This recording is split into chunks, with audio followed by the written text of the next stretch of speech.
دلته تاسو د درملو کورنیو خویندو ورونو پښتنو سره یو ځای د اختر دا بختوره ورځ لمانځو.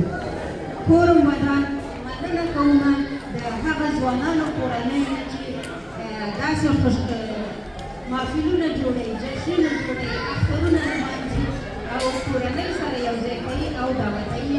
دا ډېره ښه خبره ده. خدای دې تاسو ته اجرونه ورکړي چې ځوانان په دې محفلونو کې زیات راوغوښتل شي.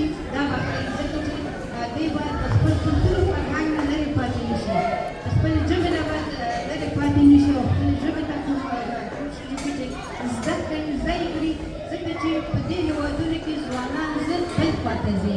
نو دا به ښایي چې داسې غونډې او محفلونه ډېر شي چې هغه ځوانان هم تشویق شي او دوی شي دلته Qu'est-ce que tu as vu, Joker? کورسونه ورته جوړ شي چې خپله پښتو ژبه بیا راونه باسي.